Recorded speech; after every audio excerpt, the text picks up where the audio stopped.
இன்னைக்கு வரைக்கும் ஆர்எஸ்எஸ் தொடர்ச்சியாக அந்த ஒரு குறிப்பிட்ட பார்ப்பன குழுக்களால் கட்டமைக்கப்பட்டுட்டே இருக்கும். நீங்க இன்னைக்கு இருக்கிற ஆர்எஸ்எஸ் தலைவராக இருக்கக்கூடிய மோகன் பகவதா இருந்தாலும் சரி, இதுவரைக்கும் முக்கியமான தலைவர்கள் ஆர்எஸ்எஸ் சித்தாந்தத்தை உருவாக்கிய முக்கியமா ஹெட்கேவர் தான் துவங்குறாரு. அவருக்கு பிறகு கோல்வால்கர் தான் ஆர்எஸ்எஸ்க்கான ஒரு முழு வடிவத்தையே அவர் கொடுக்குறாரு. இவங்க எல்லாருமே அந்த சித்பவன் பார்ப்பன சமூகத்திலிருந்து வந்தவங்க. காந்தியை கொலை செய்த கோட்சேவும் சித்பவன பிராமண சமூகத்திலிருந்து வந்தவர். தொடர்ச்சியாக இவங்க ஒரு மராத்தி லாபியா செயல்படுறாங்க.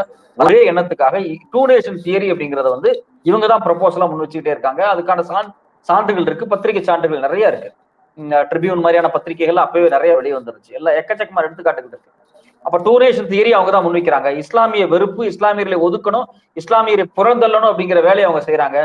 47 பிரிவினைகள் இந்து இஸ்லாம் கலவரங்கள் வரும்போது மிகப்பெரிய கலவரங்களுக்கு துணை போனவர்களும் தூண்டிவிட்டவர்களும் இவராகத்தான் இருக்காங்க. அந்த நெருக்கடி வரும்போது என்ன நடந்துச்சு அப்படின்னா, உடனே அந்த அந்த சாங்கி சிமெண்ட்ஸை விலைக்கு வாங்குறதுக்காக வேற ஒரு குரூப் முயற்சி பண்றாங்க.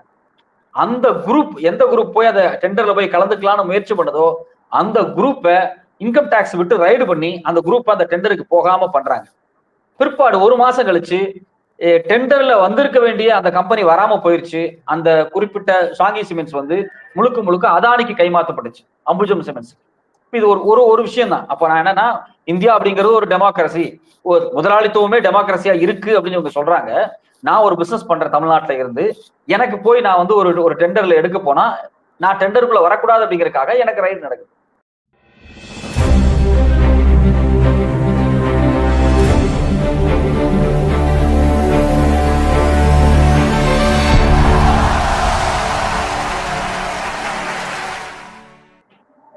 பேரொளி பார்வையாளர்களுக்கு வணக்கம். கொட்டுமுரசு நிகழ்ச்சி. நான் ஜெகன் தங்கத்துறை. இன்னைக்கு நம்ம சந்திக்க போறது மெட்ராஸ் டிவிஷனுடைய ஊடகவியலாளர் தோழர் சத்யராஜ் குப்புசாமி அவர்கள்.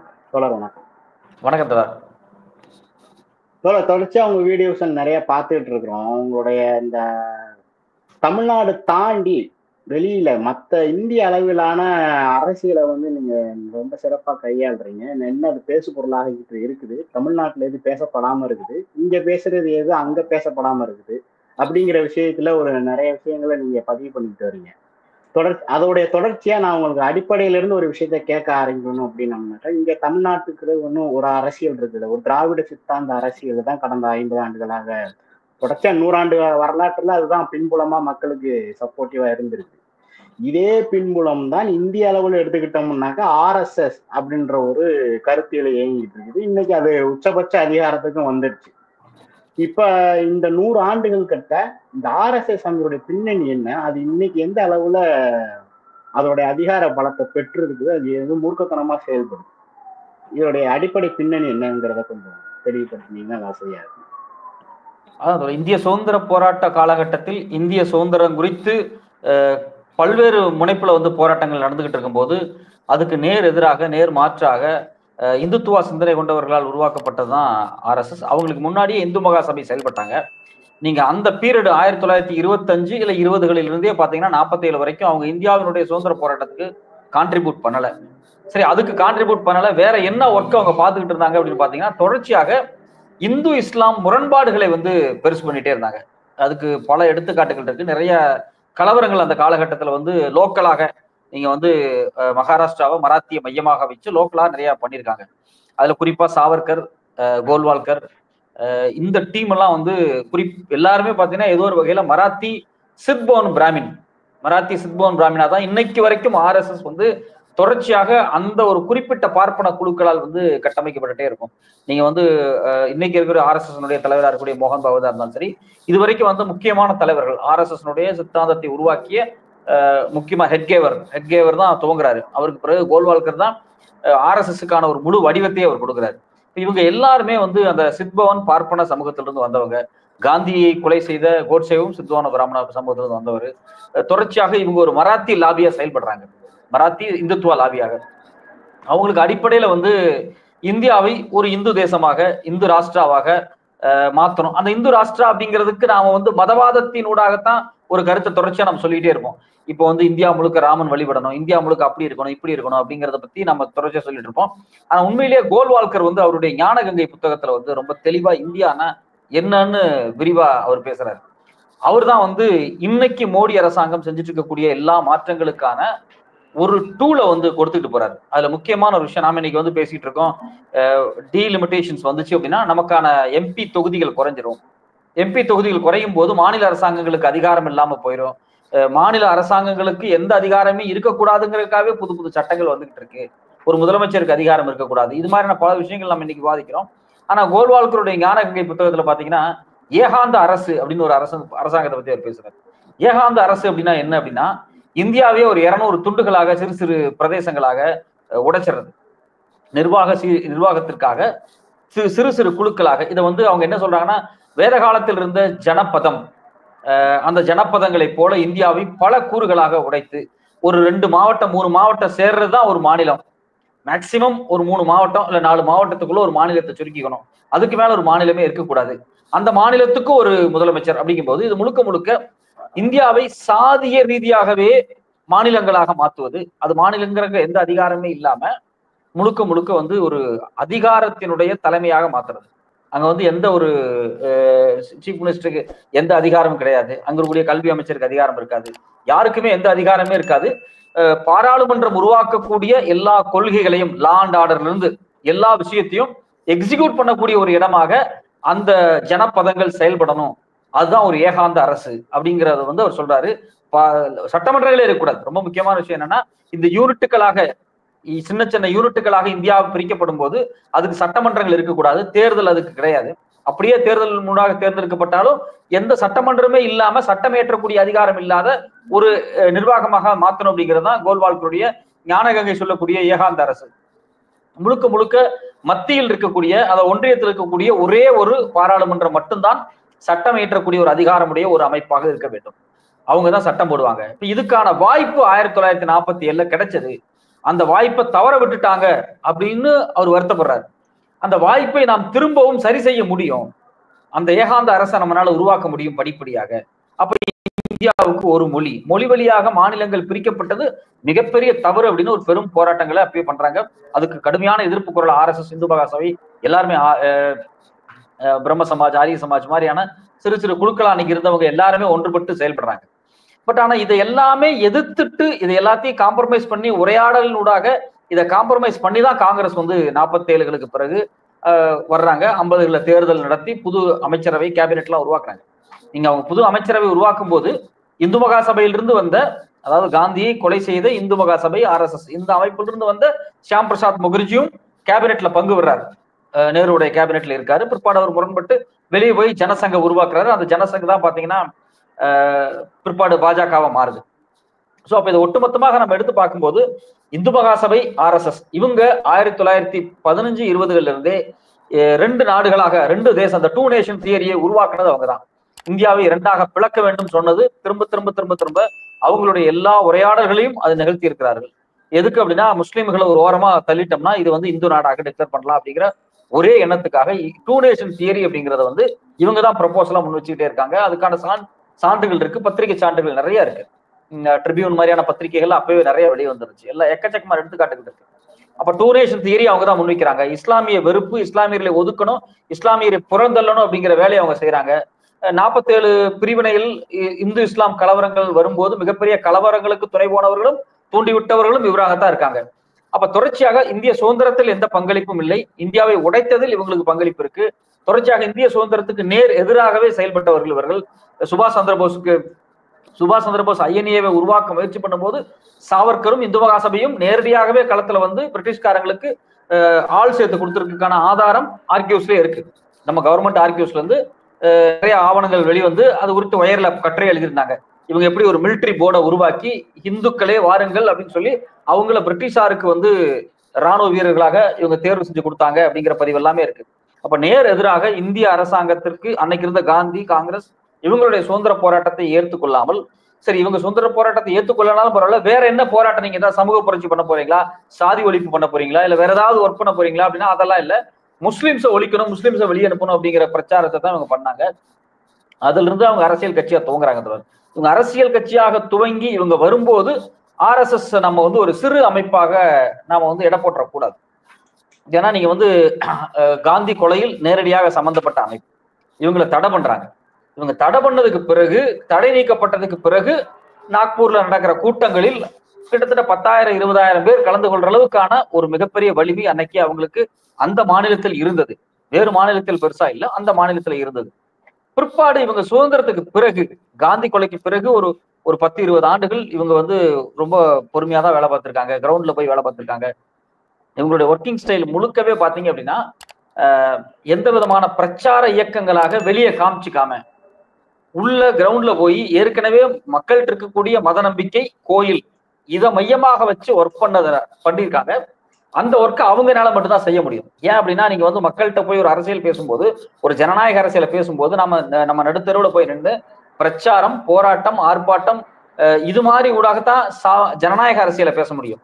ஆனா ஜனநாயக அரசியலுக்கு நேர் முரணாக இருக்கக்கூடிய ஒரு ஒரு ஒரு சாமியார் மடத்தினுடைய அரசியல், ஒரு மதவாத அரசியல், இந்த அரசியலை பேசக்கூடிய ஒரு சாமியார் மடம், ஒரு மடம் தான் RSS அப்படிங்கிறது. ஒரு மடம். அங்க எந்த விதமான ஜனநாயகமே இருக்காது. இப்ப இருக்கக்கூடிய தலைவரை யாரு தேர்ந்தெடுப்பாங்கன்னா இதுக்கு முன்னாடி இருக்கக்கூடிய தலைவர் தேர்ந்தெடுப்பாங்க. இப்ப இருக்கக்கூடிய தலைவர் அடுத்த தலைவர் அவரே தான் தேர்ந்தெடுப்பாரு. யாரையும் கன்சல்ட் எல்லாம் பண்ண வேண்டிய அவசியம் கிடையாது. ஓட்டுக்கு விட வேண்டிய அவசியம் எல்லாம் கிடையாது. அந்த சொத்துக்கள், அந்த கொள்கைகள் எல்லாத்தையும் முடிவு பண்ணக்கூடிய இடத்துல அப்போ அது ஒரு விதமான ஒரு காஞ்சி சங்கராச்சாரியார் மடம் மாதிரியான ஒரு மடம். கலாச்சார பண்பாட்டு மடம்ங்கிற பேர்ல முழுக்க முழுக்க அரசியல் வன்முறை பண்ணக்கூடிய அந்த மடம், அது வந்து தொடர்ச்சியாக இது மாதிரி இந்தியாவில் இருக்கக்கூடிய கோயில், கடவுள் நம்பிக்கை இதை மையமா வச்சு ஒரு ஆர்கனைஸ் பண்ணுது. இதுல வந்து இந்தியாவில் இருக்கக்கூடிய பெரும் முதலாளிகளான மார்வாடிகள்கிட்ட ஒரு பெரிய பணத்தை வந்து தொடர்ச்சியாக அவங்க வாங்கிக்கிறாங்க. மார்வாடிகள் வந்து அவங்க வந்து சமண மதத்தை ஏற்றுக்கொண்டவர்களாக இருந்தாலும் இந்துத்துவாவுக்கு அவங்க நிறைய பணம் கொடுக்கக்கூடியவங்களா இருக்காங்க. ஏன்னா அவங்க வந்து இஸ்லாமிய வணிகத்திற்கு நேர் போட்டி வணிகமாக கடந்த 200 ஆண்டுகளாக 250 ஆண்டுகளாக இந்தியாவில் ஒரு புதிய பொருளாதார வாய்ப்பு வரும்போது அந்த வாய்ப்பை பயன்படுத்திக்கக்கூடிய ஆட்களாகத்தான் இஸ்லாமியர்கள் இஸ்லாமியருக்கு நேர் எதிராக இந்துக்கள் இருந்தாங்க. குறிப்பாக மார்வாடிகள் இருந்தாங்க. பிரிட்டிஷ்காரங்கள் இங்க வந்ததுக்கு பிறகு பெரும்பஞ்சங்கள் ஏற்படும் போது அந்த பெரும்பஞ்சங்களில் எந்த பங்களிப்பும் எந்த விதமான பாதிப்பும் அவர்களுக்கு ஏற்படவில்லை. பஞ்சத்தில் இறந்தவர்கள் எல்லாமே இந்தியாவின் சாதாரண மக்கள் தான். மார்வாடிகளும் பிராமணர்களும் அவர்கள் ஒருபோதும் இந்த பஞ்சத்தில் நேரடியாக பாதிக்கப்படவில்லை. அவங்க இங்க இருக்கக்கூடிய பிரிட்டிஷ்காரங்களோட கைதேர்ந்து அவங்களோட மூலதனத்துல வந்து ஒரு தரகு முதலாளிகளாக அவங்களோட வேலை செஞ்சு நிறைய பணத்தை திரட்டிக்கிட்டாங்க. ஸோ அந்த முதலாளித்துவ பணம் திரட்டினா அந்த குஜராத்தி மார்வாடி குழு தான் இன்னைக்கு வரைக்கும் RSSக்கு பணம் கொடுக்குறவங்களா இருக்காங்க. இப்படிதான் அவங்களோட டிராவல் வந்து ஆரம்பிக்கிறது. இவங்க வந்து சர்வசாதாரணமாக எளிமையாக 1925 துவங்கி காந்தி கொலைக்கு பிறகு சில வேலை திட்டங்களை ரொம்ப நிதானமா செய்யறாங்க. குறிப்பாக வெளிப்படையாக ஒரு பிரச்சார அமைப்பாக இல்லாம இது ஒரு யுக்தியா கையாளுறாங்க. உள்ள இருந்து செயல்படுறது.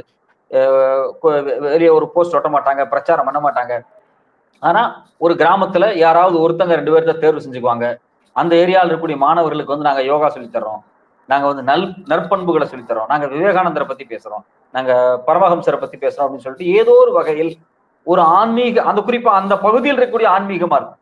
நீங்க வந்து இப்ப இன்னைக்கு வந்து வைகுண்டருக்கு வந்து ஒரு மிகப்பெரிய விழா நடந்துகிட்டு இருக்கு. அந்த பகுதியில பாத்தீங்கன்னா அங்க இருக்கக்கூடிய RSSகாரர் வைகுண்டர் பேர்ல ஒரு வேலை பார்த்துருப்பார், வள்ளலார் பேர்ல ஒரு வேலை பார்ப்பாங்க.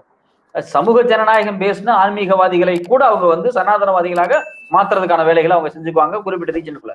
அப்படி ரீஜனா அவங்க பிரிஞ்சு இளைஞர்கள் மத்தியில ஒரு ஆன்மீகம், ஒழுக்கம், நல்லொழுக்கங்கிற பேர்ல இந்த கட்டமைப்புகளை வந்து உருவாக்குவாங்க. ஆனா அடிப்படையில ஒரு இந்து மதவாத வெறியை தான் அவங்க வந்து உருவாக்கியிருக்காங்க. அதுக்கு மிகச்சிறந்த எடுத்துக்காட்டு என்ன அப்படின்னா இன்னைக்கு இருக்கக்கூடிய பாஜக பாசிச அரசு. ஸோ அவங்களுடைய துவக்கமே அங்கிருந்தா துவங்குது. இன்னைக்கு பாத்தீங்கன்னா இன்னைக்கு அரசு சொல்லுங்க தோழர், கேளுங்க தோழர். இது இந்த அளவுக்கு மென்மையான போக்குல மக்களோட மக்களா கடந்து அவங்களுடைய கலாச்சாரத்தையே தன்மையப்படுத்திக்கிட்டு ரொம்ப சாதுவாக தங்களை வந்து ரொம்ப ஆன்மீகவாதிகள், அன்பை போதிப்பவர்கள், நாங்க உங்களுக்கு என்ன வேணாலும் உதவி செய்வோம், அந்த ரேஞ்சிலேயே எல்லா ஒட்டுமொத்த இந்தியாவிலையும் ஒவ்வொரு பகுதிகளுக்கு தகுந்த மாதிரி அவங்க தங்களை தகவமைச்சுக்கிட்டாங்க. இன்னைக்கு இந்திய ஒன்றிய அரசாங்கத்துடைய உச்சபட்ச அதிகாரத்துல இருக்கக்கூடியதாக ஒரு தகவல் கிடைச்சு. குறிப்பிட்டு சொல்லணும்னாக்க இந்த சிஸ்டம் கொலாப்ஸ் ஆகுது, சிஸ்டத்தை மாத்தணும் அப்படின்றதெல்லாம் சமீப அரசியல்ல கேள்விப்பட்டிருப்போம். அந்த வகையில அந்த சிஸ்டம்ங்கிறது என்னவாக இருக்குது, அந்த சிஸ்டத்துல இந்த RSS காரங்க எப்படி ஆதிக்கம் செலுத்துறாங்க? இப்ப அவங்க குறிப்பாக 2014 அவங்க ஃபுல் மெஜாரிட்டியில் ஆட்சிக்கு வந்ததுக்கு பிறகு அவங்க வந்து ஒரு பெரிய ஒரு சர்வாதிகாரம் படைத்த அமைப்பாக RSSஐ தாண்டி பிஜேபி நிக்குது. RSS எப்பவுமே என்ன பண்ணுவாங்க அப்படின்னா அவங்க வந்து ஆட்சிக்கு வந்துட்டோம் அப்படிங்கிறதுக்காக எதையுமே ரொம்ப அராஜகமாகவும் பண்ண மாட்டாங்க. ஏன் பண்ண மாட்டாங்கன்னா அவங்களுக்கு தெரியும் மக்கள்கிட்ட இருந்து ஒரு மிகப்பெரிய எதிர்ப்பு கிளம்பும் அப்படின்னு. அவங்க என்ன பண்ணுவாங்க, இஸ்லாமியர்களை குறிவைத்து நீங்க இந்த 2014க்கு முன்னாடி அவங்க பல கலவரங்களை வந்து வெளியே இருந்து பண்ணுவாங்க. இப்ப அவங்க என்ன பண்றாங்க அப்படின்னா உள்ள மைக்ரோ லெவல்ல சிறு சிறு முரண்பாடுகளை உருவாக்கிட்டே இருப்பாங்க. ஏன்னா அவங்களுக்கு ரெண்டு விஷயம் நடக்கணும். ஒண்ணு, ஒரு பக்கம் சமூக ரீதியாக ஏற்கனவே இருக்கக்கூடிய எதிர்வினைகள் இருக்கு இல்லைங்களா, இந்த எதிர்வினைகளை கொஞ்சம் கொஞ்சமா கூர்மைப்படுத்தணும். ஆனா மிகப்பெரிய ஒரு ஆர்கனைஸ்டு வன்முறை பண்ணக்கூடாது. ஒரு பாபர் மசூதி இடிச்ச மாதிரியோ, இல்ல ஒரு மிகப்பெரிய ஒரு ஜாமியா மசூதியில வந்து குண்டு வச்ச மாதிரியோ, இல்ல வந்து அஜ்மீர் தர்கால குண்டு வச்ச மாதிரியோ, அது மாதிரி ஒரு பெரிய வேலையை அவங்க செய்யறல. ஆனா சமூகத்துக்குள்ள இருக்கக்கூடிய மைக்ரோ லெவல்ல மாட்டுக்கறி வச்சிருந்தா சண்டை. அதே மாதிரி இஸ்லாமிய ஒரு ஆண் ஒரு பெண்ணை கல்யாணம் பண்ணா ஒரு லவ் ஜிகாத்து, இது மாதிரியான பிரச்சாரங்களை அவங்க தொடர்ச்சியாக சமூகத்துக்குள்ள மைக்ரோ லெவல கட்டி அமைச்சுக்கிட்டே வர்றாங்க. இது வந்து ரொம்ப தொடர்ச்சியா செஞ்சுக்கிட்டே வராங்க. இன்னொரு பக்கம் அரசாக அவங்க என்ன நினைக்கிறாங்க அப்படின்னா, எதெல்லாம் கோல்வால்கர் கனவு கண்டாரோ, இந்தியா அப்படிங்கிறதை ஒற்றை இந்தியாவாக, இதுவரைக்கும் இந்த வரலாறில் இல்லாத ஒரு இந்தியா, எந்த காலத்திலயுமே ஒரு ஒற்றை இந்தியா இருந்ததே கிடையாது. இப்போ வரலாறுலயே இல்லாத ஒரு இந்தியாவாக ஒரு இந்தியாவை உருவாக்குறதுக்கு இந்தியாவினுடைய மொத்த மெக்கானிசம், மொத்த கவர்மெண்ட் மெக்கானிசத்தையும் அவங்க உருவாக்குறாங்க. அதுக்கு நீங்க சில எடுத்து, அது ரொம்ப பெரிய வேஸ்டான விஷயம் அப்படிங்கிறனால நான் சில விஷயங்களை சொல்றேன். இப்ப நீங்க வந்து காங்கிரஸ் அரசாங்கத்தை அவங்க என்ன சொன்னாங்க அப்படின்னா, காங்கிரஸ் அரசாங்கம் மிகப்பெரிய நிலக்கரி சுரங்க ஊழலில் ஈடுபட்டுருச்சு அப்படின்னு சொல்லி மிகப்பெரிய கேஸ் போட்டு போராடி அந்த அரசாங்கத்தின் மீது ஒரு கரப்ஷன் இருக்கிறத வந்து வெளிப்படுத்தினாங்க. ஆனா என்ன நடந்துச்சு அப்படின்னா, இவங்க ஆட்சிக்கு வந்த உடனே எந்தெந்த விஷயங்கள் எல்லாம் தவறா இருக்கு அப்படின்னு சொல்லி உச்ச நீதிமன்றத்துக்கு போய் எந்தெந்த டெண்டர் எல்லாம் கேன்சல் ஆச்சோ, நிலக்கரிக்கு கொடுக்கப்பட்ட டெண்டர்கள் எல்லாத்தையுமே கேன்சல் ஆச்சோ, மொத்த டெண்டரை கேன்சல் பண்ணாங்க சுப்ரீம் கோர்ட். அந்த டெண்டர் எல்லாத்தையுமே அட்மினிஸ்ட்ரேட்டிவ் நார்ம்ஸை மாத்தி யாருக்கெல்லாம் கொடுக்காம தடுக்கப்பட்டுச்சோ அவங்களுக்கே திருப்பி அவங்க கொடுத்தாங்க. குறிப்பாக அதானிக்கு நிறைய டெண்டர் கொடுக்கப்பட்டுச்சு. அதானி, ரிலையன்ஸ், இது மாதிரி மார்வாடிகள் குரூப்பை சார்ந்த நிறைய பேருக்கு அந்த டெண்டர் கொடுக்கப்பட்டது. அப்ப நீங்க இதுல என்ன புரிஞ்சுக்கணும் அப்படின்னா, அவங்க வந்த உடனே இதை வந்து சரி செய்வாங்களான்னா சரி செய்ய மாட்டாங்க. அவங்களுக்கு உகந்த குஜராத்தி மார்வாடி முதலாளியை மையமாக வைத்து ஒரு குரோனி கேபிட்டலிசம், ஒரு ஒட்டுண்ணி முதலாளியத்துக்கு வந்து இது எல்லா ஆஃபரையும் கொடுக்குறாங்க. சோ அப்ப இங்க என்ன நடக்குது அப்படின்னா, இந்தியாவினுடைய பிரதமர் அலுவலகத்தில் மோடிக்கும் குறிப்பாக அதானிக்கு ஏத்த மாதிரி பல சட்ட திருத்தங்களை அவங்க மாத்திக்கிறாங்க. இந்த நிலக்கரி ஏலம் விடுறதுல நிறைய விஷயங்களை அவங்க மாத்துறாங்க. இது குறித்து ரிப்போர்ட்டர்ஸ் கலெக்டிவ் அப்படிங்கக்கூடிய பத்திரிகை வந்து அம்பலப்படுத்துறாங்க. ஒரு ஆண்டுகளுக்கு முன்னாடி என்னென்ன சட்ட திருத்தங்களை வந்து நிலக்கரியை திருப்பியும் ஏலம் விடுவதற்காக என்னென்ன சட்டத்தை மாத்துறாங்க அப்படின்னு சொல்லி இந்த பிரதமர் அலுவலகத்தில் நடந்த கடித போக்குவரத்தை அவங்க வெளியே கொண்டு வந்தாங்க. இதுல குறிப்பாக உச்ச நீதிமன்றம் இதெல்லாம் டெண்டர் முறைகேடு தப்பு அப்படின்னு சொல்லி எந்தெந்த டெண்டர் எல்லாம் கேன்சல் பண்ணிச்சோ அது எல்லா டெண்டருமே திருப்பி அதானிக்கு கொடுக்கப்பட்டுச்சு. இது வந்து ஒரு எக்ஸாம்பிள். இன்னொரு எக்ஸாம்பிள் நம்ம எப்படி பார்க்கலாம் அப்படின்னம்னா, இப்ப நீங்க சமீபத்துல நம்ம ஒரு ஆண்டுகளுக்கு முன்னாடி தேர்தலுக்கு முன்னாடி நிறைய தேர்தல் பத்திரங்கள் ஊழல் வந்துச்சு, மோசடி வந்துச்சு அப்படின்னு நம்ம பார்த்தோம். இந்த தேர்தல் பத்திரம், இந்த தேர்தல் பத்திரத்துல வந்து பணத்தை வாங்குறதுக்காகவே ரைடு விடுறது, முதல்ல வந்து பணம் கேட்டு பாக்குறது, அப்புறம் வந்து ரைடு விட்டு பாக்குறது, ரைடு விட்டதுக்கு பிறகு பணம் வாங்குறது, இப்படியான நிதியை இவங்க வசூலிச்சாங்க அப்படிங்கிறதா இவங்க மேல வைக்கக்கூடிய குற்றச்சாட்டு. அதுக்கான ஆதாரங்கள் எல்லாமே ப்ரூவ் பண்ணுச்சு. இதுல இன்னொரு விஷயம் என்ன நடக்கும் அப்படின்னம்னா, இவங்க என்ன பண்ணுவாங்க அப்படின்னா, ஒரு கம்பெனி, ஒரு சிமெண்ட் ஃபேக்டரின்னு வச்சுக்கலாம். இப்ப சக்தி சிமெண்ட்ஸ்னு ஒரு சிமெண்ட்ஸ் இருக்குன்னா, சக்தி சிமெண்ட்ஸ் வந்து ஃபார் எக்ஸாம்பிள் சாங்கி சிமெண்ட்ஸ் ஒரு சிமெண்ட்ஸ் இருந்துச்சு. இந்த சாங்கி சிமெண்ட்ஸை வந்து அவங்க வந்து நாங்க நடத்த முடியல அப்படின்னு சொல்லி ஏல விடுறதுக்கான முயற்சிகள் நடந்துச்சு. அவங்க உண்மையிலேயே நடத்த முடியலையா, உண்மையிலேயே லாஸ் ஆன்னு யாருக்கும் தெரியாது. ஆனா ஒரு நெருக்கடி அவங்களுக்கு வந்துருச்சு. அந்த நெருக்கடி வரும்போது என்ன நடந்துச்சு அப்படின்னா, உடனே அந்த சாங்கி சிமெண்ட்ஸை விலைக்கு வாங்குறதுக்காக வேற ஒரு குரூப் முயற்சி பண்றாங்க. அந்த குரூப் எந்த குரூப் போய் அதை டெண்டர்ல போய் கலந்துக்கலாம்னு முயற்சி பண்ணதோ அந்த குரூப்பை இன்கம் டாக்ஸ் விட்டு ரைடு பண்ணி அந்த குரூப் அந்த டெண்டருக்கு போகாம பண்றாங்க. பிற்பாடு ஒரு மாசம் கழிச்சு டெண்டர்ல வந்திருக்க வேண்டிய அந்த கம்பெனி வராம போயிருச்சு. அந்த குறிப்பிட்ட சாங்கி சிமெண்ட்ஸ் வந்து முழுக்க அதானிக்கு கைமாற்றப்பட்டுச்சு, அம்புஜம் சிமெண்ட்ஸ். இது ஒரு விஷயம் தான். அப்ப நான் என்னன்னா, இந்தியா அப்படிங்கிறது ஒரு டெமோக்ரஸி, ஒரு முதலாளித்துவமே டெமோக்ரஸியா இருக்கு அப்படின்னு இவங்க சொல்றாங்க. நான் ஒரு பிசினஸ் பண்றேன் தமிழ்நாட்டில இருந்து, எனக்கு போய் நான் வந்து ஒரு டெண்டர்ல எடுக்க போனா நான் டெண்டருக்குள்ள வரக்கூடாது அப்படிங்கறதுக்காக எனக்கு ரைடு நடக்குது. இந்த ரைடுனூடாக என்னுடைய வளர்ச்சி பாதிக்கப்படுது. இப்ப இது மாதிரி தமிழ்நாட்டுல பாத்தீங்கன்னா, தமிழ்நாட்டுல வந்து கோல்டு வின்னர் ஆயில் இவங்க ரைடு பண்ணுவாங்க. ஆனா அதே சமயத்துல பாத்தீங்கன்னா அதானியுடைய ஃபார்ச்சூன் ஆயில் இங்க வித்துக்கிட்டு இருக்கும். சரவணா ஸ்டோர்ஸுக்கு ரைடு நடக்கும். ஆனா பார்த்தா ரிலையன்ஸ் ரிலையன்ஸ், அதாவது சரவணா ஸ்டோர்ஸ்க்கு ரைட்ல இருந்து முடக்கப்படும், சில நெருக்கடிகள்லாம் கொடுக்குறாங்க. ஆனா அதே காலகட்டத்தில் பாத்தீங்கன்னா ரிலையன்ஸ் அவனுடைய மாட்டை கொண்டு வந்து சென்னையில புதுசா ஒரு 10 மாட்டு ஆரம்பிப்பான். ஸோ அப்ப இங்க என்ன நடக்குது அப்படின்னா, இதுக்கு எல்லாத்துக்கும் பின்னாடி ஒர்க் பண்றது யாரு அப்படின்னா, இந்த competitive commission of India, income tax department, ED department, இவங்க எல்லாருமே ஒரு பக்கம் அரசியல்வாதிகளை விலைக்கு வாங்குறது மாதிரி இந்தியாவினுடைய மொத்த பொருளாதார கட்டமைப்பையுமே ஒரு குறிப்பிட்ட மார்வாடி, குஜராத்தி, வடமேற்கு இந்தியாவில் இருக்கக்கூடிய ஒரு குழுவுக்கானதாக இவங்க மாத்துறாங்க. அது ஒரு மோனோபலைஸ் பண்றாங்க, ஒரு குரோனிக் கேபிட்டலிசமா மாத்துறாங்க. ஒரு தலைவர், ஒரு கட்சி, ஒரு குறிப்பிட்ட முதலாளிய குழு. ஒரு முதலாளி ஸ்ட்ராங்கா இருந்தா போது அவர் வந்து எல்லாத்தையும் லாபி பண்ணி அரேஞ்ச் பண்ணிக்குவார். அப்ப இதுக்கு யாரெல்லாம் வேலை செய்யறாங்க? காம்படிட்டிவ் கமிஷன் ஆஃப் இந்தியா வேலை பாக்குறாங்க, வேற யாரு? பிரதமர் அலுவலகம் வேலை பாக்குறாங்க. சரி, இது மாதிரியான நிறுவனங்களை வாங்குறது ஈஸியானா வாங்குறது ஈஸி கிடையாது. அவங்க ஏற்கனவே கடன் வாங்கி வச்சிருப்பாங்க, 10,000 கோடி 20,000 பேருக்கு அந்த நிறுவனம் கடன் வாங்கி வச்சிருப்பாங்க. அப்ப அந்த கடனை கட்ட முடியாது அதானினால. அப்ப அந்த கடனை வந்து குறைக்கணும். அதுல 10,000 கோடி கடன் வாங்கி வச்சிருக்காங்கன்னா 1000 கோடி மட்டும் கட்டிட்டு 900 கோடி கழிச்சிருங்க அப்படின்னு சொல்லி இந்தியாவினுடைய RBI பினான்ஸ் மினிஸ்ட்ரி மூலியமாக ஒரு ரெக்வஸ்ட் கொடுக்கப்படும். அதன் அடிப்படையில் RBI இந்த பணத்தை கழிக்கும். அப்ப ஒரு பக்கம் RBI, இன்னொரு பக்கம் finance ministry, competitive commission of India, income tax, இந்த இந்தியாவினுடைய ஒட்டுமொத்தமாக ஜனநாயகமாக உருவாக்கி வைக்கப்பட்டிருந்த பியூரோக்ரசி மொத்தமுமே அடியால் வேலைக்கு இறங்குறாங்க. இப்ப இதுதான் வந்து RSS வந்து ஆட்சி அதிகாரத்துக்கு வந்ததுக்கு பிறகு இந்தியாவினுடைய எல்லா நிர்வாக கட்டமைப்பையும் பாசிஸ்டாக மாற்றி இருக்கிறார்கள். கடந்த காலங்களில் நம்ம வந்து அடிக்கடி சொல்லுவோம், ஜனநாயகம் ஜனநாயகம் ஜனநாயகம் அப்படின்னு பேசுறது நம்ம தெருவில் நின்று பேசுறதோ, இல்ல ஒரு கட்சியில மேடையில் நின்று பேசுறதோ, இல்ல நம்ம உரிமைக்காக கோர்ட்ல போய் நிக்கிறது மட்டும் கிடையாது. இந்திய ஜனநாயகம் என்பது பாதுகாக்கப்பட்ட இடம், ஓரளவுக்கு விமர்சனங்களுக்கு அப்பாற்பட்டு நம்ம எதுவும் இல்லை, ஓரளவுக்கு பாதுகாக்கப்பட்ட இடம் அப்படிங்கிறது இந்த அரசு நிறுவனங்கள் தான், இந்த அரசனுடைய எக்ஸிகியூட்டிவ் டீம் தான். இந்த அரசு நிறுவனங்களை இவர்கள் முழுக்க முழுக்க முழுக்க பாத்தீங்கன்னா ஒரு பாசிஸ்டாக மாத்திட்டாங்க. இப்ப தமிழ்நாட்டுல நான் ஒரு பிசினஸ் ஆரம்பிக்கிறேன், எனக்கு ஒரு மெஷின் ஜெர்மன்ல இருந்து வேணும் அப்படின்னா அதானி ஒப்புதல் கொடுத்தா தான் அவர் மூலியமா எண்ணூர் துறைமுகத்துல இருந்து நான் வெளியெடுக்க முடியும், இல்ல காரைக்கால் துறைமுகத்துல இருந்து நான் வெளியெடுக்க முடியும். இல்லைன்னா அவரு நான் பண்ணக்கூடிய பிசினஸே அவரும் பண்றாரு அப்படின்னா இந்த மிஷினை நான் வாங்கவே முடியாது ஜெர்மன்ல இருந்து. இது உள்ள நடந்துட்டு இருக்கக்கூடிய ஒரு முக்கியமான விஷயம். ஏன்னா இந்தியாவில் இருக்கக்கூடிய தென்னிந்தியாவில் இருக்கக்கூடிய மொத்த ஹார்பரும் அவர் கண்ட்ரோல்ல இருக்கு, தென்னிந்தியாவில் இருக்கக்கூடிய பெரும்பாலான ஏர்போர்ட்டும் அவர் கண்ட்ரோல்ல இருக்கு. வெளிநாடுகளில் இருந்து நான் ஒரு பிசினஸ் பண்றதுக்கான மூலதனத்தை மூலப்பொருட்களை வெளியிருந்து கொண்டு வர்றேன் அப்படின்னா அதை கொண்டு வர முடியாது, அது கட்டுப்படுத்தப்படும். அப்போ ஒரு பக்கம் பாத்தீங்கன்னா ஹார்பர், போர்ட், ரிசர்வ் பேங்க், இப்படி எல்லா இடத்துலையுமே பாஜக வந்ததுக்கு பிறகு அரசு நிர்வாகத்தினூடாக எல்லாத்தையும் கட்டி அமைச்சு தன் கட்டுப்பாட்டு கொண்டு போயிட்டாங்க. இது ஒரு நிர்வாக ரீதியாக இவங்க பண்ணக்கூடிய ஒரு பெரிய சதி செய்தி. இன்னொன்னு, இந்தியாவினுடைய கல்வி, மொழி, இது மாதிரி பண்பாடு சார்ந்த பிரச்சனைகள்ல முழுக்க முழுக்க RSS காரங்களை உட்கார வச்சு புதிய கல்விக் கொள்கையை உருவாக்குறாங்க, மும்மொழி கொள்கைக்கான திட்டத்தை உருவாக்குறாங்க, வரைவு உருவாக்குறாங்க. இந்தியாவினுடைய NCERT சொல்லக்கூடிய மத்திய அரசாங்கத்தினுடைய பாடத்திட்டங்களை உருவாக்கக்கூடிய குழுல முழுக்க பாத்தீங்கன்னா RSS காரங்க இருக்காங்க. அதுல வந்து இந்தியாவினுடைய கூட்டாட்சி தத்துவம் குறித்தான பாடத்தை நீக்கிறாங்க, காந்தியை பத்தியான பாடத்தை நீக்கிட்டாங்க, பிளானிங் கமிஷனுடைய பாடத்தை நீக்கிட்டாங்க. இன்னும் சொல்ல போனா குஜராத் கலவரம் குறித்தான தகவல்கள் கூட அவங்க நீக்கிறாங்க. அப்ப என்னன்னா பாடத்திட்டங்களை ஒட்டுமொத்தமாக ஒரே பேட்டர்ன்ல கொண்டு வருது, அது முழுக்க முழுக்க இந்துத்துவாவுக்கு ஆதரவான பேட்டர்ன்ல கொண்டு வருது, குறிப்பாக அறிவியலுக்கு புறம்பான ஒரு போக்கில் அதை கொண்டு வருது. இதை ஒரு பக்கம் கலாச்சார பண்பாடு ரீதியா செய்யறாங்க.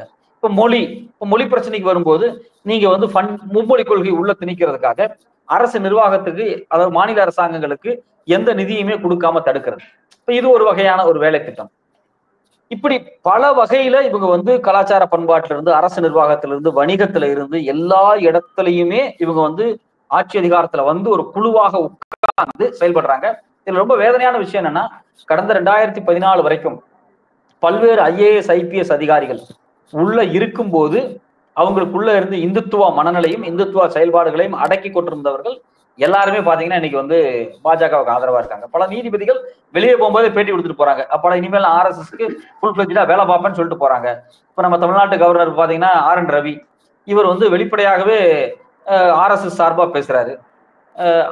அது மட்டும் இல்லாம பல IAS அதிகாரிகள், இப்ப அஜித் தோவல் இந்தியாவினுடைய பாதுகாப்பு ஆலோசகர் பிரதமருக்கு, அவரோட தலைமையில ஒரு குழுவை உருவாக்கி இருக்காரு, அவங்களுடைய பையன் தலைமையில விவேகானந்தா ஃபவுண்டேஷன் சொல்லி ஒரு திங்க் டேங்க் முதல்ல இருந்தே செயல்படுது, அதுக்கு தலைவரா தமிழ்நாட்டை சார்ந்த குருமூர்த்தி இருக்காரு.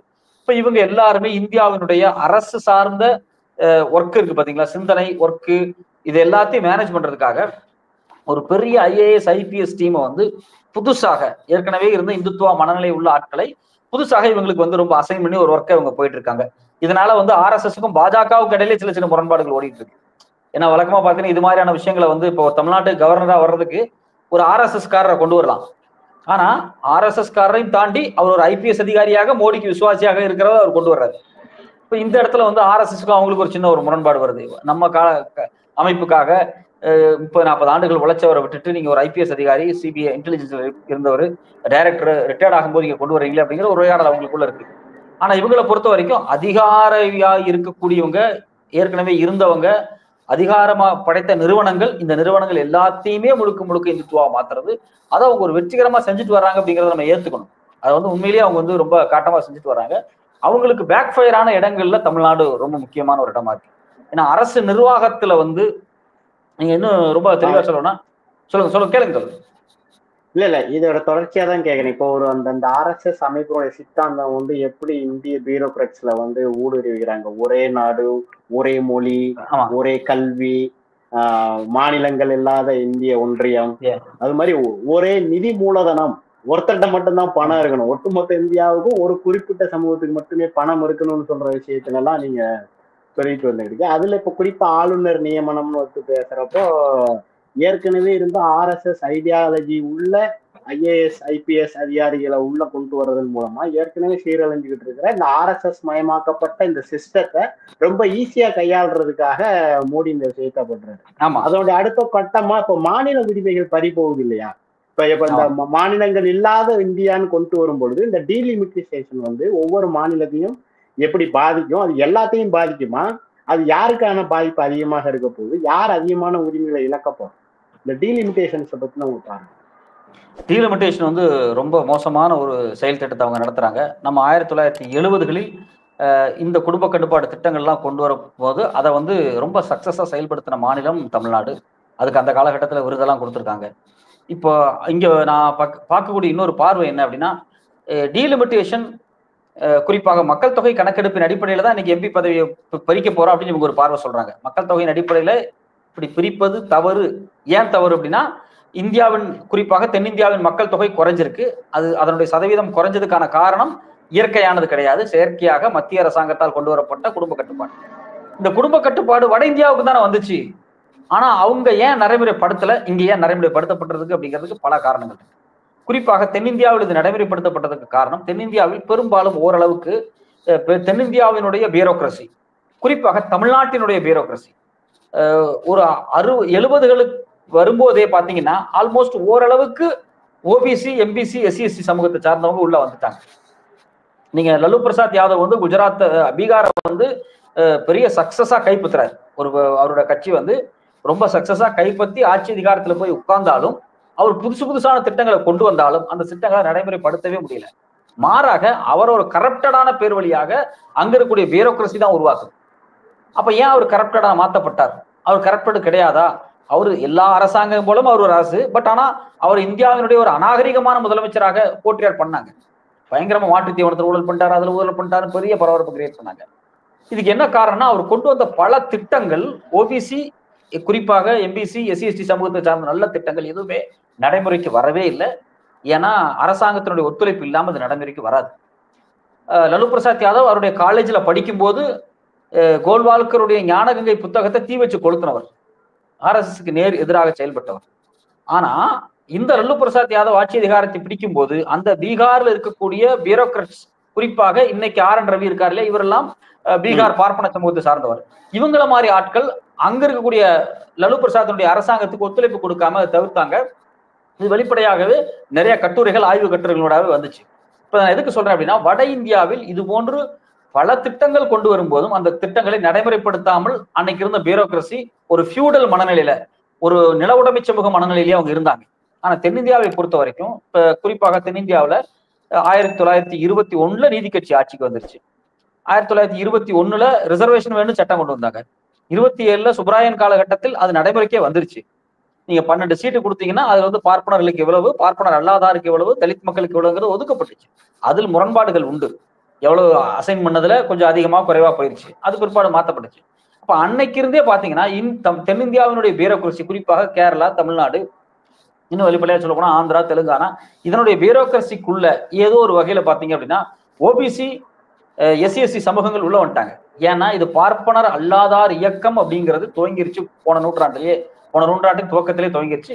இது 1925 சுயமரியாதை இயக்கத்தை பெரியார் துவங்கிட்டார். ஸோ அப்ப இது எல்லாமே என்ன பண்ணுச்சு அப்படின்னா, நாம ஒரு அரசாங்கம் திட்டம் கொண்டு வரும்போது அதை சின்சியரா ஃபாலோ பண்ணக்கூடிய இடத்துக்கு அது நகர்ந்துச்சு. நிறைய பள்ளிக்கூடங்களை உருவாக்குனாங்க. OBC CMs வந்த உடனே அவ்வளவு பள்ளிக்கூடத்தை உருவாக்குனாங்க. நீதி கட்சியே 19,000 பள்ளிக்கூடங்களை உருவாக்கியிருக்காங்க தென்னிந்தியாவுக்கு. ஸோ அப்ப இது எல்லாமே ஒரு எஜுகேஷனை உருவாக்குது. ஓபிசி முதல்வர்கள், அதே மாதிரி எம்பிசி எஸ்சி எஸ்டி சமூகத்திலிருந்து வரக்கூடிய முதல்வர்களோ அமைச்சர்களோ தொடர்ச்சியாக இங்க கொண்டு வரப்பட்ட பல திட்டங்களை அமுல்படுத்தியிருக்காங்க. அவங்களே புதுசா நிறைய திட்டங்களை கொண்டு வந்திருக்காங்க. இது ஏதோ ஒரு வகையில படிச்ச சமூகமாக நகர்ந்துகிட்டே இருந்துச்சு. குறிப்பாக பெண் கல்வி ஓரளவுக்கு நகர்த்தப்பட்டுக்கிட்டே இருந்துச்சு. இப்ப இது எல்லாம் தான் பாத்தீங்கன்னா இந்த திட்டங்களை வேகமா செயல்படுத்துறதுக்கு சரியாக இருந்துச்சு. உடனே இந்த தென்னிந்தியா எல்லாமே பாத்தீங்கன்னா குடும்ப கட்டுப்பாடு திட்டத்தை ரொம்ப ஸ்ட்ரிக்டா ஃபாலோ பண்ணாங்க. குழந்தை பெத்துக்கிறத அந்த ரேஷியோவை குறைச்சாங்க. 3, 4 இருந்ததை 1, 2 கொண்டு வந்துட்டாங்க. குறிப்பாக நிறைய பிரச்சாரங்கள், அரசு பிரச்சாரம் நடந்துச்சு. கவர்மெண்ட் ஸ்கூல்ஸ்ல, கவர்மெண்ட் ஹாஸ்பிட்டல்ஸ்ல, சினிமால, எல்லா சினிமா தியேட்டர்ஸ்ல எல்லா இடத்துலயுமே தீவிர பிரச்சாரங்கள் தென்னிந்தியாவில் நடந்திருக்கிறது. அது ஃபாலோ பண்ணப்பட்டுச்சு. அதனால மக்கள் தொகை குறைச்சிருக்கும். அப்ப மக்கள் தொகை தென்னிந்தியாவில் குறைந்தது என்பது செயற்கையாக அரசாங்கம் சொன்னதினால் உருவாக்கப்பட்டது. அது இயற்கையா நடக்கல. அரசாங்கம் சொல்லுச்சு நீங்க குழந்தையை பெத்துக்கிறத குறைச்சுன்னு சொல்லிச்சு, நம்ம குறைச்சிட்டோம். ஆனா இன்னைக்கு வந்து உட்கார்ந்துட்டு நீங்க குழந்தை பெத்துக்கிறத குறைச்சிட்டீங்க, உங்களுக்கு மக்கள் தொகை இல்ல, மக்கள் தொகை வளர்ச்சி குறைஞ்சிருச்சு, அதனால நாங்க உங்களுக்கு வந்து எம்பி சீட்டை குறைக்கிறோம்னு சொல்லும்போது இது மிகப்பெரிய அபத்தமான ஒரு விஷயம். ஸோ அதை அவங்க செஞ்சது ஒரு மிகப்பெரிய ஆபத்து. அவங்க என்ன சொல்ற, இப்ப தென்னிந்தியாவுக்கு பாத்தீங்கன்னா நியாயப்படி நமக்கு ஒரு 24% ஒதுக்குறாங்க. அப்படிங்கும் போது நமக்கு கிட்டத்தட்ட 210-12 எம்பிக்கள் தென்னிந்தியாவுக்கு கிடைக்கணும். ஆனா அவங்க என்ன சொல்றாங்க, இல்ல இல்ல பாப்புலேஷன் குறைஞ்சிருச்சு அப்படிங்கும் போது 164 சவுத் இந்தியாவுக்கு அப்படிங்கிறாங்க. 848 எம்பியாக எம்பி சீட்டு உயர்த்தப்படும் போது 164 தமிழ்நாட்டுக்கு கிடைக்கும். இது பெரிய அபத்தமா இருக்கு. தென்னிந்தியாவுக்கு கிடைக்கும். இப்ப தமிழ்நாட்டுக்கு எடுத்துங்க, இன்றைக்கு இருக்கக்கூடிய 300 இன்னைக்கு இருக்கக்கூடிய அந்த 523 அப்படிங்கிறத இவங்க வந்து ரீடிசைன் பண்ணாங்கன்னா நமக்கு 8 குறைஞ்சு போயிடும் அப்படின்னு ஏன் சிஎம் சொல்றாரு அப்படின்னா, இன்னைக்கு இருக்கிறத கிளாசிஃபை பண்ணும்போது பாப்புலேஷன் அடிப்படையில் பண்ணா நம்ம மக்கள் தொகை குறைஞ்சிருக்கு, 7% கீழே வந்துட்டோம் நம்ம. ஸோ அதனால இவங்க என்ன பண்றாங்க அப்படின்னா, இருக்கிறத நாங்க குறைக்க மாட்டோம், நாங்க அதிகப்படுத்துறோம் அப்படின்னு அமித்ஷா பேசுறாரு. அவருடைய உள்நோக்கம் என்ன அப்படின்னா, இந்த 523 நாங்க 848 மாத்த போறோம் அப்படிங்கிறாங்க. நீங்க 848 மாத்துக்க, கவலை கிடையாது. ஆனா எனக்கு கொடுக்க வேண்டிய அந்த 24% தென்னிந்தியாவுக்கு கொடுத்துருங்க. நாங்க வந்து எந்த சண்டையும் போட போறது கிடையாது. நீங்க தொகுதி மறுவரையறை செய்ய போறீங்க அப்படின்னா செய்யுங்க, மக்கள் தொகை அதிகமாயிருச்சு, கண்டிப்பா செய்யலாம். ஆனா என்னுடைய சதவீதம் எவ்வளவோ அந்த சதவீதத்தை கொடுத்துருங்க. தமிழ்நாட்டுக்கு 7%, 7% கொடுத்துருங்க. எங்களுக்கு 61, 62 எம்பி வருவாங்க. நாங்க உங்களை எதுவுமே சொல்ல போறது கிடையாது, நல்ல விஷயம் வரவேற்க போறோம். ஆனா நீங்க என்ன சொல்றீங்க, இல்ல 61, 62 எம்பி கொடுக்க முடியாது, உங்களுக்கு 51 எம்பி வரும்போது 10, 11 எம்பி எனக்கு குறையுது. ஆனா அமித்ஷாவும் அண்ணாமலையும் என்ன பேசுறாங்க, எனக்கு 39 இருந்து 51 அதிகரிக்க போகுது அப்படிங்கிற மாதிரி தான் அவங்க பேசுறாங்க. அப்ப இது ஒரு பொய். என்னுடைய நியாயமான 61, 62 எம்பி கிடைக்கணும், அதை நீ வந்து கொடுக்காம 10 குறைக்கிறதுக்கு நீ வேற ஒரு டயலாக் முன்வைக்கிறீங்க. அது மிகப்பெரிய ஆபத்தானது. இது முழுக்க முழுக்க தென்னிந்திய மாநிலங்களுடைய உரிமைகளை ஒட்டுமொத்தமாக வாஷ் அவுட் பண்றதுதான். இப்ப நீங்க கடந்த 2019 தேர்தல் எடுத்து பாருங்க, ஒரு 5 மாநிலம் தான் மேக்சிமம். ஆமா, ஒரு 5 மாநிலத்துல இவங்க என்ன பண்றாங்க அப்படின்னா, அதுல ஒரு 80%, சாரி 225 சீட்ஸ் மொத்தம், அதுல 80% எடுக்கிறாங்க அவங்க. அந்த 80% அவங்க எடுத்ததுனால அவங்கனால வந்து ஆட்சி அதிகாரத்தை திருப்பி கைப்பற்ற முடிஞ்சுது. ஆனா இதே நிலைமை வந்து எதிர்காலத்துல இருக்குமா அப்படிங்கிறது மொத்த கேள்வி. 10 ஸ்டேட், சாரி 2019 10 ஸ்டேட்ல 225 எம்பி இருந்தாங்க. அந்த 225 எம்பில 80%, 178 எம்பி அவங்க ஒரே ஸ்கோரா ஸ்வைப் பண்ணிட்டு போயிட்டாங்க. இப்ப நாம திருப்பி என்ன கேட்கிறோம்னா, இந்த 10 ஸ்டேட்ல மறுவரைவுக்கு பிறகு 848 மறுவரைவுக்கு பிறகு இதே 80% அவங்க எடுத்தாங்க அப்படின்னா அவங்க இந்தியாவில தனிப்பெரும் மெஜாரிட்டியா மாறி 437 சீட் வாங்கிடுவாங்க. கிட்டத்தட்ட 400 சில்லரை வாங்கிடுவாங்க. சோ அப்ப நான் என்ன கேட்கிறேன், 10 ஸ்டேட்டோடைய எம்பியை அவங்க ஜெயிச்சா போதும். 10 ஸ்டேட்டுக்குள்ள அவங்க ஒரு மதவாத அரசியலை உருவாக்கி அந்த ஹிந்தி பெல்ட்ல இருக்கக்கூடிய குறிப்பாக உத்தரப்பிரதேசம், பீகார், மத்திய பிரதேசம், ராஜஸ்தான், குஜராத், இது இல்லாம ஜார்க்கண்ட், சத்தீஸ்கர், உத்தரகாண்ட், இது மாதிரி ஹரியானா, இது மாதிரி ஒரு 10 மாநிலங்கள் தான், 9 மாநிலம் எக்ஸாக்டா. நீங்க உத்தரப்பிரதேசம் மட்டுமே 143 எம்பி, பீகாருக்கு 79 எம்பி, மத்திய பிரதேசுக்கு 52, ராஜஸ்தான் 50, குஜராத் 43. அப்ப இவங்க என்ன பண்றாங்கன்னா, வட இந்தியாவில் இருக்கக்கூடிய ஒரு 9 மாநிலத்தில் மெஜாரிட்டியா ஜெயிச்சிட்டாங்கன்னா வேற எந்த மாநிலத்திலும் அவங்க ஜெயிக்க வேண்டிய அவசியம் கிடையாது. 10 மாநிலம் போதும் அவங்களுக்கு. 26 மாநிலத்தை யூனியன் டெரிட்டரியில ஒரு சீட்டு கூட அவங்க ஜெயிக்காம இந்தியாவை ஆட்சி செய்ய முடியும். அப்ப இதுதான் கேள்வி உள்ளாகுது. எப்படி நீங்க ஆட்சி, எப்படி வந்து தென்னிந்தியாவில் நீங்க ஜெயிக்காம, தென்னிந்தியாவில பொருட்டே படுத்தாம நீங்க ஜெயிச்சு வந்துட்டீங்க அப்படின்னா நீங்க என்ன பண்ணுவீங்க? நான் ரொம்ப காமெடிக்காக கூட கேஷுவலா சொல்லுவேன், நாளைக்கு நீங்க வந்துட்டு சப்பாத்தி தான் தேசிய உணவு, எல்லாரும் சப்பாத்தி சாப்பிடணும் அப்படிம்பீங்க நீங்க. அப்ப நாங்க சப்பாத்தி தேசிய உணவாக ஏற்றுக்கொள்ள வேண்டிய நிலைமைக்கு நாங்க வருவோம். இது நான் ஒரு சிம்பிளா ஒரு புரியறதுக்காக சொல்றேன். அப்ப இவங்க எல்லா திட்டத்தையுமே கொண்டு வர்றாங்க. இப்ப நீங்க இன்னும் சிம்பிளா இன்னொரு விஷயம் என்னன்னா, வெஸ்ட் பெங்கால்ல 4 சீட்டு குறையுது, ஒரிசால 2 சீட்டு குறையுது, தமிழ்நாட்டு ஆந்திரா இதெல்லாம் 8 சீட்டு குறையுது, கேரளால 8 சீட்டு குறையுது, கர்நாடகால 4 சீட்டு குறையுது, அப்படியே மகாராஷ்டிரால குறையுது. இப்ப இது எல்லாம் கடலோர மாநிலங்கள். கடலோர மாநிலங்கள்ல இருக்கக்கூடிய மீனவர்கள் அவங்களுக்கான தனித்துவமான உரிமைக்காக போராடி கொண்டிருக்கிறார்கள். அந்த மீனவர்களுக்கு எதிராக பல சட்டங்கள் வரும்போது பாராளுமன்றத்தில் அவர்களுடைய நியாயமான கோரிக்கைகளை பேசுவதற்கு ஆள் இல்லாமல் பண்றதா இது ஒரு வேலை. சோ அப்போ ஒட்டுமொத்தமாக கடலோர மாநிலங்கள் எல்லாமே இன்னைக்கு இருக்கக்கூடிய மொத்த ஹார்பரும் ஏர்போர்ட்டும் யார் கண்ட்ரோல் இருக்கு? குஜராத்தி மார்வாடி கண்ட்ரோலுக்கு போயிடுச்சு. இப்ப எனக்கு ரெப்ரசன்டேஷனும் இல்ல, பிசினஸும் என் கையில் இல்ல, பார்ட்டியும் என்கிட்ட இல்ல, எதுவுமே இல்லை. அப்படிங்கும் போது ஒட்டுமொத்தமாக இது வந்து இந்த டீலிமிட்டேஷன் அப்படிங்கிறது தென்னிந்தியாவை காலி பண்ணி சுரண்டி தூக்கி எறியறதுக்கான வேலை. நாளைக்கு வந்து மொத்த வட இந்தியா ஆபீசர்ஸா வந்து உட்கார்ந்துருப்பாங்க. ஏன்னா எம்பி ஃபுல்லா வட இந்தியாக்காரனா இருப்பாங்க. அப்ப முழுக்க பாத்தீங்கன்னா நார்த் இந்தியன்ஸ் தான் ஆபீசர்ஸா உட்காந்துருப்பாங்க. இன்னைக்கே அதுதான் நிலைமை. குஜராத்ல இருந்து ஒரு பெரிய டீமை கூட்டு வந்தா அது பிஎம்ஓ பிரைம் மினிஸ்டர் அலுவலகத்துல ஒரு 100 ஐஏஎஸ் அதிகாரிகள் மேல உட்கார வச்சிருக்காரு. எல்லாமே குஜராத் கேரட்ஸ், இன்னும் சொல்ல போனா மத்திய பிரதேஷ் கேரட்ஸ், உத்தரப்பிரதேஷ் கேரட்ஸ் கூட்டு வந்து உட்கார வச்சிருக்காரு. அப்ப இவங்க ஐடியை ஹேண்டில் பண்ணுவாங்க, இன்கம் டாக்ஸ் இடியை ஹேண்டில் பண்ணுவாங்க. இவங்க தான் வந்து நாளைக்கு வந்து சிபிஐ ஹேண்டில் பண்ணுவாங்க. இவங்க ஹேண்டில் பண்ணும்போது முழுக்க முழுக்க தென்னிந்தியாவுக்கு நேர் எதிராக செயல்படும். அப்போ தென்னிந்தியா வட இந்தியா அப்படிங்கிற பாகுபாட்டை இவர்கள் தான் உருவாக்குறார்கள். நாம எந்த காரணத்தை கொண்டும் பாராளுமன்றத்துக்குள்ளேயே போயிடக்கூடாதுங்கிற இடத்துக்கு அவங்க வந்துட்டாங்க. நீங்க பார்லிமெண்ட்டுக்குள்ள வந்தாதானே நீ இந்தி எதிர்ப்பா பேசுவ, இந்த உரிமை கொடுன்னு பேசுவ, கல்விக்கு நிதி ஒதுக்கல் பேசுவ. உன்னை நான் பார்லிமெண்ட்டுக்குள்ளே விட மாட்டேன், உனக்கு ரெப்ரசன்டேஷனே இருக்காது. நீ ஒரு மைக்ரோ மைனாரிட்டியாக பார்லிமெண்ட்ல ஒரு ஓரமா உட்காந்துட்டு எந்திரிச்சு ஓடிடணும் அப்படிங்கிற இடத்துக்கு அவங்க நகர்றாங்க. நாளைக்கு முக்கியமான சில பில்லு வரும்போது 3/4 மெஜாரிட்டி வேணும். தென்னிந்திய மாநிலங்களே இல்லாம 3/4 மெஜாரிட்டி அவங்க கொண்டு வருவாங்க. இந்தியாவை நாங்கள் இந்து ராஷ்டிரமாக அறிவிக்க போகிறோம் அப்படிமாங்க. 3/4 மெஜாரிட்டி வேணுமாங்க. 3/4 மெஜாரிட்டி சவுத் இந்தியாவில இருந்து யாரும் போகலன்னா சவுத் இந்தியாவை கன்சிடரே பண்ணாம 3/4 மெஜாரிட்டி அவங்களால வாங்க முடியும். அப்ப அந்த 3/4 மெஜாரிட்டி கொண்டு வந்து சில பில்லு அவங்க கொண்டு வரும்போது ஒட்டுமொத்தமாக நமக்கான ரெப்ரசன்டேஷனே இல்லாம போயிடும். அப்ப நாம ஒரு அடிமை மக்களாக, ஒரு அடிமை இனமாக இந்த இந்திய ஏகாதிபத்தியத்திற்கு கீழே நேரடியாகவே வந்துருவோம். இது இப்போ கொஞ்சம் அடிமையா தான் வாழ்ந்துட்டு இருக்கோம், நல்லாவே அடிமை தான், எந்த பாலிசியும் நம்மளால முடிவு பண்ண முடியல.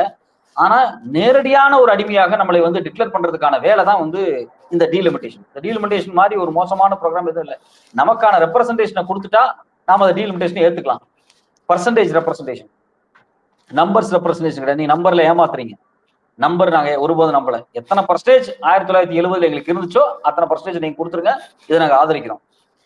சோ அப்ப அதை கொடுக்காம ஏமாத்துறதுக்கான ஒரு வேலை. அதுக்கு ஜால்ரா அடிக்கிற மாதிரி அண்ணாமலை, தமிழிசை இது மாதிரி ஒரு குழு வந்து இங்க வேலை பார்த்துக்கிட்டு இருக்கு. இன்னொரு குழு வந்து இது தமிழ்நாட்டுல டிஸ்கஷனாகவே ஆயிடக்கூடாது அப்படிங்கிறதுக்காக ஏதாவது கான்ட்ரவர்சியலான ஸ்டேட்மெண்ட்களை பேசி இங்க மடமாத்திர வேலையை இன்னும் சில RSS இந்துத்துவ குழுக்களுடைய ஆதரவு பெற்ற குழுக்களும் பண்ணிட்டு இருக்காங்க. இது ரொம்ப ஆபத்து. இது தமிழ்நாட்டுக்கு, தமிழ் மக்களுக்கு, தென்னிந்தியர்களுக்கு இழைக்கக்கூடிய மிகப்பெரிய கொடுமை. நாளைக்கு முதலமைச்சர் கூட்டம் நடத்த போறாரு, அனைத்து கட்சி கூட்டம். 45 கட்சிகளை கூப்பிட்டு இருக்காங்க. அதுல 2 கட்சி மட்டும்தான், 3 கட்சி தான் நாங்க வரமாட்டோம்னு சொல்லியிருக்காங்க. ஒண்ணு நாம் தமிழர், பாஜக. நாம் தமிழர் பாஜக ஒரே கட்சி தான்.